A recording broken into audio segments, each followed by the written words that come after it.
Andy, how's it going, man? Good. A bit tired. We were saying this before we hit record, where you kind of got to wake up and see the action. For me, I had to stay up kind of late to follow along with the election, and even then, when I went to bed, like it was still very uncertain what was going on. And I mean, even now, there's it's still not necessarily clear, but I do feel like we have a clearer picture of things going in Biden's way. But it was definitely a wild kind of probably like 10, 12 hour stretch of uncertainty there. Yeah, for sure. I mean, when we got up this morning, so we're obviously talking on the day after election, Wednesday, the 4th. And yeah, when we got up this morning, so I live in France, so we're 6 hours ahead of the East Coast. Wisconsin and Michigan were both very much red or like pink, whatever you look at it on the Yeah. CNN map, like definitely trending like solid like 5 to 10 percentage points. And like since I got up until like early afternoon, it's shifted to, this blue wave that they're talking about.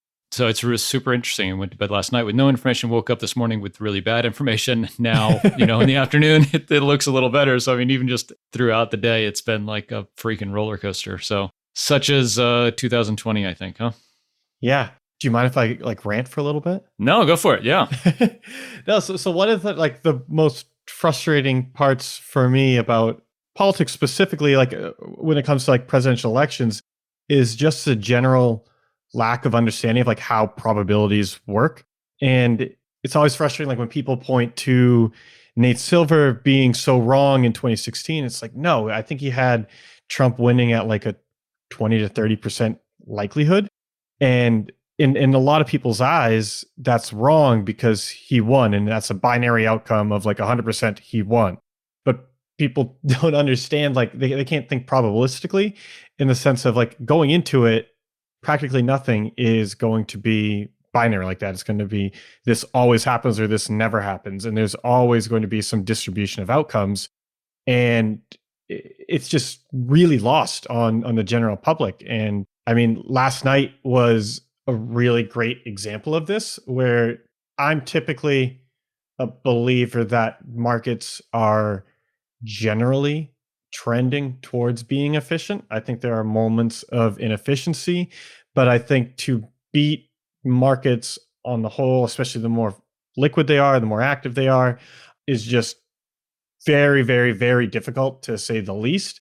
But there are, especially in sports betting markets, which are obviously orders of magnitude smaller than the stock market or bond market or things like that, you can have weird events where it just the markets get way out of line and against all reason and against all rationality. And like last night was the definition of one of those, where again, like I don't view Nate Silver as like a Nostradamus, but I think he is probably not probably, I think he is, at least for publicly publishing this stuff, like he is the most accurate and most thoughtful source on probabilities for national elections.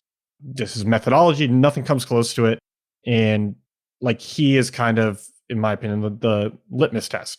And he was saying going into the election that it was going to be something like 91% probability that Biden wins. And the markets, though, had like an implied probability, the betting markets, of about 67%. And like that to me just seemed like a pretty massive difference, where sure, maybe Nate Silver's wrong, but like I don't think he's going to be that far off. And so I placed some bets on that at those odds. And then I was talking to you about this before, but it was like he broke down how all the states were going to report, what they were reporting, what they had counted, when they'd start counting mail-in ballots, what that would mean for how early results would be skewed, and had broken it down state by state, and basically said, like, I don't expect to really know anything by the end of the night. And so it's like, okay, that's kind of my mindset that I'm going into it with this. But then, and it seemed like other people on like just like in the little mini world of Twitter, it seemed like at least people I were following, like that was kind of the general wisdom. It was like, don't go into this expecting too much. But then as soon as those first reports started coming out, that just like all went out the window. Everyone just started reading into the early results, not looking into anything. And there were guys that are well-respected sports bettors that had hundreds of thousands of dollars at least on the election, and we're saying, wait, what's the deal with mail-in ballots in Pennsylvania? Like, how does this actually work? And you were just seeing the betting markets shift wildly in favor of Trump. And all the while, Nate Silver's just kind of going, yeah, there are some things that are unexpected in like a binary sense, but no state has flipped against Biden. The only thing that's really changed against the predictions is that Arizona is for Biden. Sure, there are some margins that are bigger than we had anticipated, but like nothing crazy is happening. And yet Biden went from being like a 67% favorite to like a 15 to 20% underdog, where those were his likelihoods of winning. And I bet again, much bigger when he kind of first became an underdog. But then you're like, and this week we could talk about kind of navigating uncertainty in general in a little bit, but it's like, I'm sitting there telling myself like triple checking what Nate Silver was saying, but like looking over at what states have reported. I'm looking at the breakdown of like when they count and what ballots get counted when, all of that. And it's like, yeah, like this seems like rationally, like this is inconsequential to Biden's results, at least not like this massive of a shift. But then the markets are just going nuts around you. It's like every time I would bet, the odds would get even better. Like it would make Biden an even better, a bigger underdog. And like typically when the markets move against you like that, you don't want to like double down because they're usually telling you something. And so it took a lot of, I mean, some just kind of gamble, but it took a lot of conviction just to be like, yeah, like I'm going to plant my flag. It's like, no, the markets are wrong here, and just keep adding to my position. And that was kind of where I went to bed and just be like, yeah, we'll see what happens. And I woke up and I checked, and yeah, Biden's now back to like an 80% favorite. And I think this is where it's like, in the short term, you can have huge market fluctuations that are just pure noise. It's hysteria. It's people just kind of groupthink. And then over time, when calmer minds prevail, it'll settle out. I don't even know if this has like truly settled out or maybe corrected too far in the other direction. But it's just like, yeah, it was just a wild period of just like purely irrational hysteria, where I'm trying to like profit from it, but at the same time, I'm like, maybe they have something, maybe they're right. I don't know. So it was a interesting night. Yeah, I mean, there's two terms that come to mind as you're saying that, and one is like information asymmetry. I think it's a really fancy term for like, you know, something that everyone else doesn't know, right? And that's usually not the case when it comes to bookies, right? And people making the odds, they tend to be the people that know the most. And so I think what you're saying is like when that happens, when you know something that other people don't.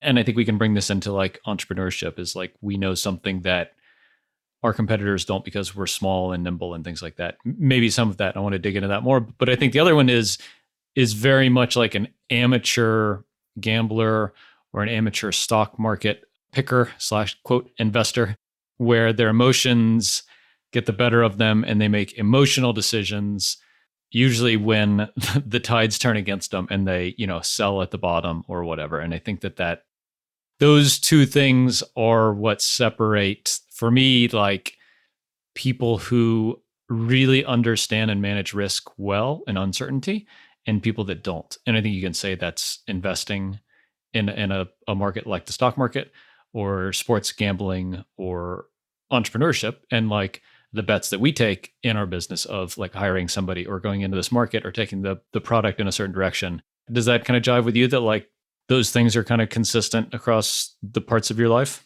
Yeah, for sure. And I think to me, it's like the difference between investing or I guess just even taking like informed risks. It comes down to like having some idea of like a fundamental value or fundamental price of like where things should be, at least when it comes to like literally like gambling, that kind of things. It's like you see so many times in investing with stocks where it's just pure speculation, or real estate especially, where people say, oh, the market's booming.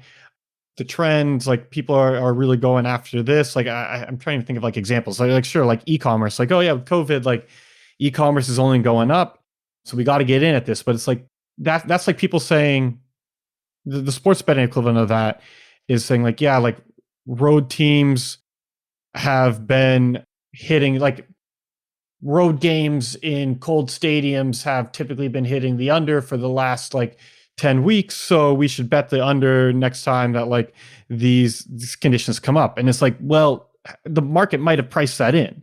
And unless you can like figure out what the fair price is of a game, of a stock, of whatever else, you can't really have any conviction of when like the market's out of line or when maybe there was an edge on that kind of like narrative, but you don't know when it's going to be priced in and there's no edge left there.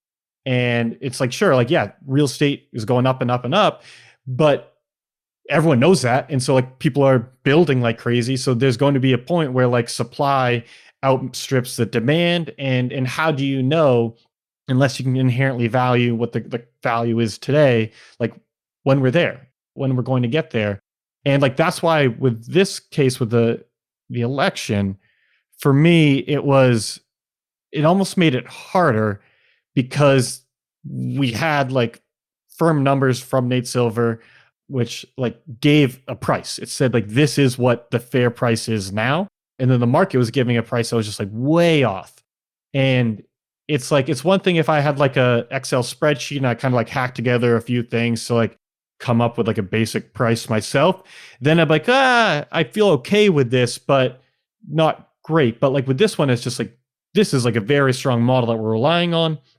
And it was almost weird how far out of whack it was from the market, but it's just like, no, like all the boxes check out. But I think But I think it's not just the data because sorry. I think it's not just the data because everybody can go to 538 and see that, right? It's the how people analyze and interpret that kind of raw data in the scenario that they're in, right? Like that. I think that's what happened. I think that's almost giving too much credit to people where it truly like this felt like free money, where like truly today I could hedge out the other side of my bet and guarantee a profit. I'm not going to because I like some risk, but and I don't want to like pay a fee to remove risk. But there wasn't analysis needed to figure out what like the expected win percent was. Like Nate Silver was giving it to people. People were ignoring that and finding like biases, finding like emotional driven reasons to discredit it. And so they were saying, oh, like he was wrong in 2016. He's wrong now. Red waves coming over. Trump's winning. It's all those silent voters that vote at the poll, but don't answer the survey calls. Oh, the pollsters don't know what they're doing. And then it just like, it's a kind of feedback loop where one thing is that the betting markets for this are not representative of the population at large. It's going to be like 90% male, and they're the ones driving this action. And so that's going to skew it naturally. These are people who are placing bets on a gambling site.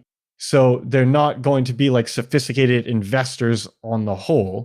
And so the definition of like a very skewed like retail investor market where hype can just drive, you see in crypto, you see it in all these things where like one narrative, one story can just drive a single asset wildly up or down. And I think that's what was happening is that if people were on Twitter, it seemed clear that like Trump had won if you were just like following the groupthink, and then the media's picking up on that and it just kind of becomes a narrative.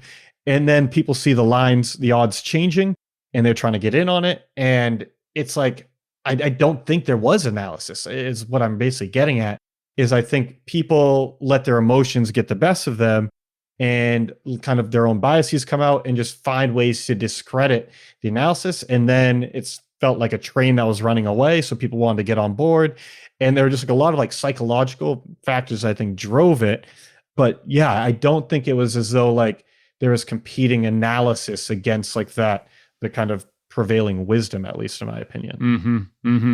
Yeah, it's interesting. I mean, I think it's interesting and like try to kind of bring it to business and like this journey that we're on. Like as you look at kind of looking at risk in general, I think one of the things I wanted to kind of ask you about is like, what things do you feel like you kind of bring over from like the professional gambler part of your life into entrepreneurship and running a business that I could learn from and the people listening can like learn from, especially when it comes to like objectively understanding risk and what it means, you know? Because I think like that's what you saw yesterday and like this morning, I guess, with like the election. But like, I don't know, frameworks and kind of more specific things about like when you look at a scenario, talking about probabilities and like the likelihood that a thing is going to happen. Like, I don't know, can you just kind of talk through? I'm trying to give you specifics. I know you wanted No. specifics. I get what you're saying, and I think the farther away it gets from gambling, the less quantified I am on it. Just because, like, when there are actual numbers, and you're like, to me, I view a lot of this as like a math problem, a pretty complex one, but like we can build algorithms, we can build other things to analyze these problems, and that's been our approach to that was my approach to poker, and that's been our approach to sports betting and daily fantasy sports. And a lot of that comes from my like insecurities of being wrong, where I don't like I'm never going to just like go out on a whim on something. Like I'm not going to just naturally kind of take guesses. Like I want to get as close to an answer as I can. And I think when it comes to business, it's why I think it's just super important to really understand at a fundamental level, like what you're doing with everything that you do. And just by that, what I mean is like, instead of just going through the motions of, I know I've kind of gone on some rants about like marketing just not almost never being effective and that type of thing, but it's like, instead of just like going through the motions with marketing and being like, oh, we should be writing blog content, we should be doing this, we should be doing that, and then doing it, and then kind of just like not really knowing if it's paying off, without trying to figure out why are we doing this, how will we know if it's successful. I feel like you really are gambling and just not even thinking about the risk and just the potential outcomes and all of that. And so to me, it's I don't even know if it's like managing uncertainty in the business for me. I think it's just being very clear, or as clear as I can be, about the potential impacts of stuff and prioritizing and just really thinking at a root level, like, why am I doing this? What would this hire that I'm going to make? What will it do for the business? Why is that important? What will it allow us to do? What will the cost be? How certain am I of this? I feel like it honestly, in a lot of business, especially at our scale, I don't think there's a ton of uncertainty that like I'm actively planning for. I feel like a lot of the basics are like kind of straightforward. And it's then like, yeah, COVID can hit and shake us up. And like, yeah, I wasn't planning for that. And then it kind of drives home the importance of just having a bigger buffer and kind of cash reserves and just like insuring against the downside. But then I think it's just frankly like for the rest of it, it's not as much about managing uncertainty. It's just about making better decisions. Does that make sense at all? Yeah. Yeah, for sure. For sure. And I think something that like I struggle with is like we are all forging a new path, you know? Like, and I think that's where it's really different than, you know, gambling on the election or gambling on sports or whatever, is like there is a decision. It's, you know, is this team going to win or that team going to win, or, you know, whatever. The president, you know, is Biden or Trump going to win? But with our businesses, I mean, first of all, there's 100 decisions you make every day that are guiding the direction of the business, and all of them have the potential to be wrong. But also, I think that there is no kind of Nate Silver giving you the data, right? Of like, okay, this is the value of this decision you're making, and this is kind of the cost and the framework But so around I it. guess Like, this is kind of where I disagree a little bit, where it's like I don't think we are making like covering new ground every day at our scale. I'm intentionally like not trying to reinvent the wheel, and I feel like there are a ton of people who have gone through this before that we can learn from and like do our best to go in that direction. I mean, there's so much minutia in all the decisions we make that like, no one has made the exact decisions that we're making now. And there's a lot of context that we need. To me, it's like, I try not to view all of that stuff as new. And I feel like on some level, you definitely do as well. Like, because you guys follow the entrepreneurial operating system, right? Mm-hmm. Yeah. And that's effectively finding like your Nate Silver for operations. Yeah. I mean, for sure on the operations side, I guess I was thinking a little more on like product direction. And yeah, I mean, as you're saying that, a lot of the core, especially of what we do, is not new. And we know that this is the thing that our app needs to do. And you probably think the same thing. I guess I'm thinking more like the bigger strategic directions, like go after the enterprise or not. Yeah, hire this person to focus on this thing or not. Like that kind of stuff is a little less, like that path is less traveled. So I agree that like, and I am very grateful for people that have kind of put stuff out there, folks like Rob Walling that have like put a bunch of content out there and shown us all how they're doing this so that we can just, borrow, quote, a lot of the best practices of things they've learned. I think that overall is really good. I do worry sometimes that we're all running the same playbook and that could be bad at some point in the end. And I think especially around like marketing, that like things like content marketing just get oversaturated because everybody just does it. I do worry that that I'm part of the herd in a negative way sometimes. I'm not so worried about it that I'm going to stop, but I do think about it. I don't think that's wrong by any means. I think by definition, most people, most businesses are part of the herd. And I think that's where I kind of keep going back to just really deeply thinking about why we're doing the things that we're doing, because it just becomes too easy to feel as though you're following the best practices, but you're really just going through the motions and they're not generating results or nearly the results that they could.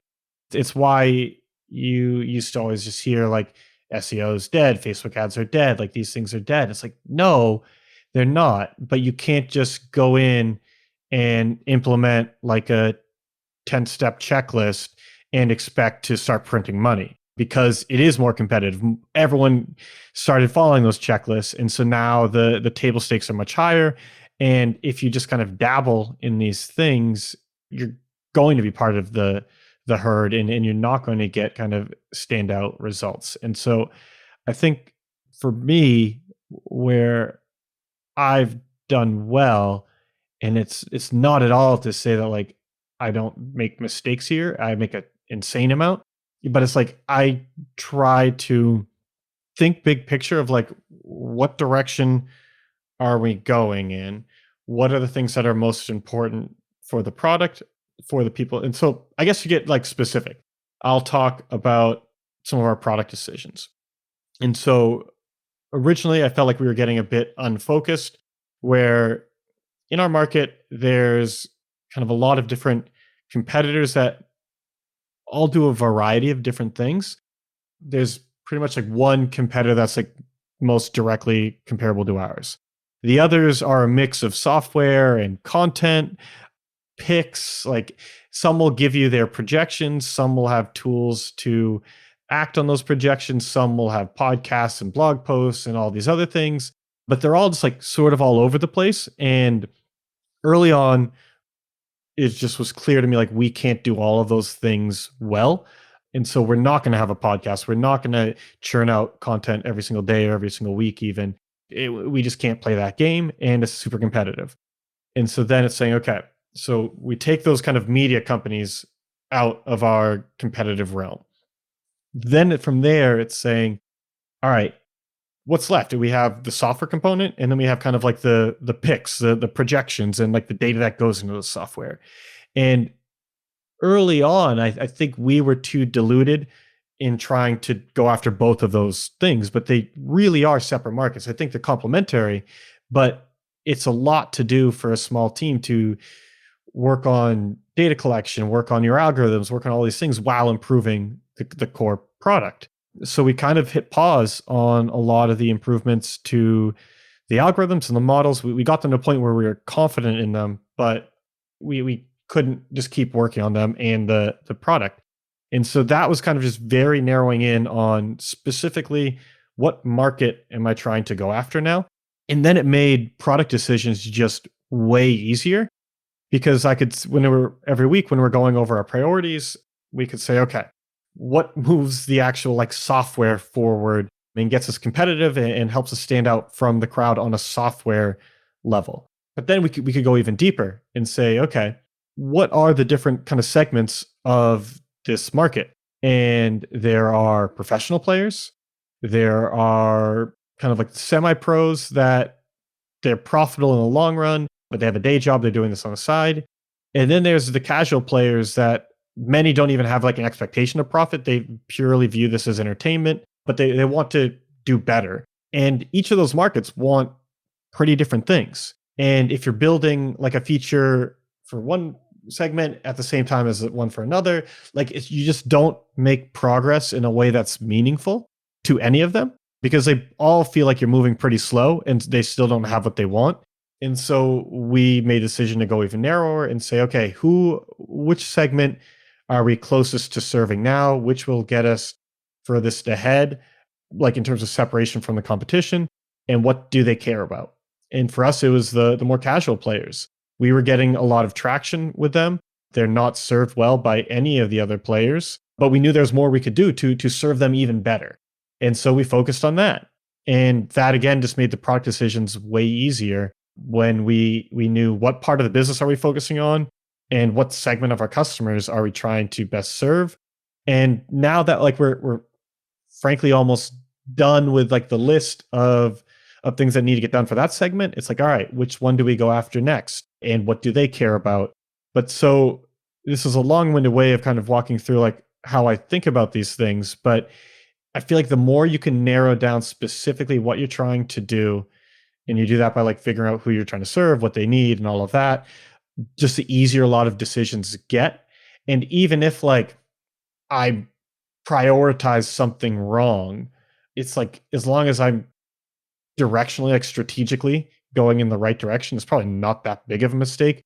Like it just means like, okay, we got this feature out like a month later than I wish we would have or whatever.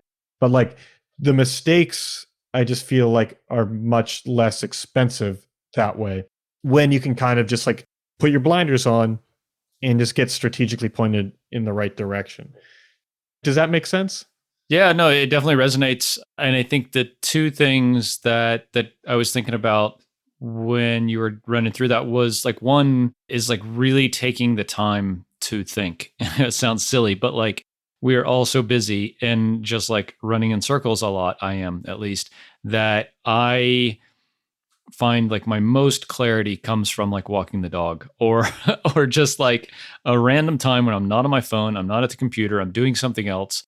And hopefully it doesn't take away from family time, but like I think really being intentional about taking a step back and like there's a reason these big companies talking about EOS have like off-site quarterly planning meetings is that you have to unplug and go somewhere else and think strategically for a day. And like I don't know if we need that as, you know, smaller businesses, but I definitely think you need, as silly as it sounds, an hour a week to really just sit and think. And I don't do as good a job of this as I should, but every time that we kind of just have like a non tactical meeting, but just like a brainstorming strategy meeting, it is amazing, you know, like, and we are really clear on who we're trying to serve and why and how and what that means for them. That's one of the biggest missing pieces, I think, for a lot of people is not thinking, not taking the time or prioritizing that because it's really clear, like this prioritization thing is the second part. It is really clear when you take the time to step back and say like, where do I sit in the market? Who is my audience and my target customer and what do they need? That's the stuff that's not that uncertain, like you're talking about, you know, Right, like that right. all should be really clear. If you know your market and stuff, you should know, okay, I sit here, I can go after this segment and serve this type of customer and I need to do this. But I think that taking the time to think about it and then taking the time to, like you said, really drill down to very specific questions is really important. And when I do that, yeah, I don't have a lot of fear about the decisions I'm making when those two things have happened. Yeah, no, I think you're right on, and like it's I can take for granted that like this is I'm naturally analytical, and like I just hate not knowing what I'm doing. I overthink a ton of things. And so my default is to just think things through as much as I possibly can. And I probably go too far with it a lot of times. And it's so easy when things are crazy in a business to just go through the motions, and because you're getting pulled in a thousand different directions, you don't have time to take that step back and think things through. Do you like actually go somewhere? Do you have a routine or like some way to kind of unplug yourself so you have that space to think? I don't want it to come across as so like I sat down and figured this out and then was like, all right, like this is our strategy. Like let's go for it. It's like what I'll typically do is I don't really have a process for it. I don't have a routine. I am almost always like, if I'm off the computer and not working, it's like I'll be listening to a podcast, I'll be listening to an audiobook, I'll be reading a book, whatever it is. And if that causes me just kind of be thinking about how these things can apply in my business and just thinking about business in general. And it's like oftentimes what will happen is every couple of weeks, maybe something will kind of really resonate with me, or just something will click where it's kind of like put a few things together, or think about our positioning, or just think about whatever we're tackling in a different way. And I'll just kind of give myself permission and be like, all right, I'm going to spend the next few hours. I write. So like I'll just write through all of this, trying to figure things out. And then I'll be like, all right, like this is like kind of the MVP of like this strategy. And then I'll come back and talk with the team and kind of be like, all right, like this is where I think we're going to be heading. But then I'll iterate on it again. Like next time, I'm like, oh, okay, we learned a bit. We saw kind of how this went, and then take some more time to think and just kind of like keep iterating. Like I was saying, is like it started by me just like kind of thinking about all the different ways that the other people in the space are operating, and just breaking down what those businesses look like, and then figuring out what we can do, and then just kind of going narrower and narrower as we get more information, and just adjusting it. But it's for me, it's a constant process of like, I'm trying to think, where it's sort of like the waterfall process, where it's like less agile, where it's like every day, every week, I set aside this time and go through it and then adjust. It's more just like come up with something, spend a bunch of time planning it out, put it in motion, and then like as I get more information, Adjust I'll as do the that again punches and start coming adjust. in, right? Exactly. Like Yeah. that's kind of how it is. So yeah, and it probably would be helpful to be more deliberate about it, but No, it it's can I be mean tough. Yeah. it sounds really practical. You know, it sounds kind of like our product process, you know, like we do these 6-week sprints, and it sounds exactly like how we try to do that. We give a lot of thought to what do we need and why and for who. All of it changes like almost instantly, but like at some point we have thought through it and have been really intentional about it. Yeah. Yeah. Right. And Hmm. that's where it's like going back to what I was saying before, where it's like I do agree that yeah, I don't think enough founders, enough business owners have like much of a kind of vision for things, and not even like a 30,000 foot view of it, but like just like more practically speaking, like their strategy of like where they're trying to go right now, what they're trying to do. And just having that, like you were saying, makes decisions a lot easier, because like as long as you put in thought and you don't just have some ridiculous idea of like what you're trying to do, just narrowing it down just makes things a lot easier. So for me, yeah, it's like the uncertainty comes around from like the things I really can't control. And so it's just trying to like put my business in a place where it is default alive in most kind of world scenarios, and then just like not worrying about the uncertainty, and just kind of keep trucking ahead, and just again like making sure the downside risk isn't catastrophic, but then just like plugging ahead on the things that I do know. Yeah. I think that the real like objective, non-emotional part of you is strong there in saying that like a lot of decisions you make are reversible, right? That none of these are one-way streets that you're going down. If you make the wrong decision, it's just that you're going to build this feature first instead of that feature, or your marketing campaign is targeted at this group and not that group. And I think that's really healthy. I think it's just, for me, I feel like we make a lot of decisions. Some of them are big and some of them are small, but just the number of decisions is daunting. And I have really enjoyed chatting with you for this podcast. I feel like it's helped me clarify a lot of my thinking around these decisions. And working with AD, my mentor, has been really good there. He helps me think through a lot of these scenarios and question why we're doing things so that I have less fear about decisions I'm making. For your side, it's like you have a bigger team, and just the more people that get involved, the more decisions you're making. And I just feel like it's much easier to get into, like, you're managing people, they need to kind of know what to do, so you're busy setting priorities for them, and it just, I feel like it's harder and harder to take that step back and think more strategically. So do you, like, you talked about going on walks with your dog, and like that's time where things kind of naturally can percolate a bit for you, but like, have you done any of the like solo founder retreats or things like that to really just kind of force this thinking in? Yeah. Yeah. So I've not done one in a while, obviously, because we can't go anywhere. True. I've done like two that were about a day long, and it's a long time to be by yourself. Like, I haven't been, like, I have two kids, and like being by myself is like an hour or whatever a day, maybe. But yeah, I haven't done a lot of it. I feel really indulgent at the thought of like going away for a weekend by myself. Like, that's just asking a lot of my family and taking a lot for myself. But I also think that like I can get a lot of this done in like a day, you know? So I need, like, sometimes I will just say like I'm going to take a day and not do a lot of quote real work, but just think and plan and, you know, write stuff out in Notion or whatever.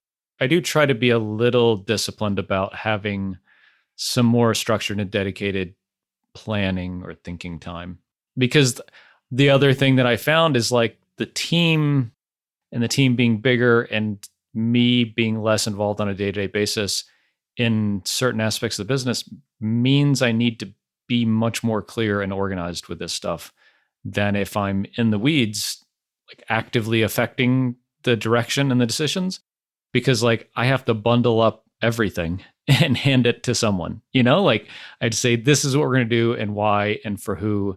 And, you know, all of this stuff, I have to write it out or verbalize it instead of like me doing the work. So that's been like a transition a bit, is like, I hate to say the vision, but like a lot of that vision kind of stuff and values are starting to be things that I talk about and like guiding how the team works and why and stuff. When did you, we don't need to kind of start a new topic here, but I'm just curious, when did you first really work on EOS in your company? Oh man. I mean, it's been a really long journey of very, very, very small steps. Maybe 2 years ago, I started. This is again a topic for another discussion where I get to kind of put you in the hot seat, but it's like, I think I do a good job of thinking strategically, but I don't have to really disseminate that a ton amongst the team. Like, I definitely could do a better job of keeping everyone else in the loop. And as the team expands, that just becomes so much more important. So I'd love to, in another episode, just dig into how, once you come up with the vision, when you figure out the strategy of what you're working on now, how you make sure everyone else is on board and going in that direction. Because like right now, it's kind of easy when our team is so small, but I know it won't always be that way. Yeah. And I mean, we're 7 people. We're 1 or 2 people bigger than you. But I think we both are at that place where if we don't figure this stuff out now, when you're 10 or 12 people, your life's going to be, as like the leader, it's going to be hell, because, or your team's not going to be working effectively because they don't know what you want. So yeah, I definitely think figuring this stuff out now is important, even if it's a little premature. Interesting. Well, man, I will be going back to looking at the news here shortly to see what happens with the election. Best of luck to you with the wagers Thank you put you. down, for sure. But yeah, really cool to talk to this stuff. I think that like, especially these days, understanding and kind of managing the process of like uncertainty and risk is super important. So it's cool to hear kind of how you think about it and go kind of through that process. So thanks for sharing that stuff. Yeah, and I hope it was helpful. I hope I didn't just kind of ramble for too long, but like I was telling you, Craig, before, this is something that a lot of it is kind of natural to me, because like when you are gambling for a living, like you have to think things through. You have to be hyper aware of the cost, the payout, just everything else involved in it. And so it's just something that like comes naturally to me. So I hope when I kind of talked about it that it was at least somewhat coherent. But if people have questions, feedback, whatever else, definitely happy to chat about this stuff with anybody. So please don't hesitate to reach out. Awesome, man. Sounds good. Well, yeah, good to chat, and we'll catch up soon. Thanks, everybody. Yeah, sounds good. Talk to you next week. See ya.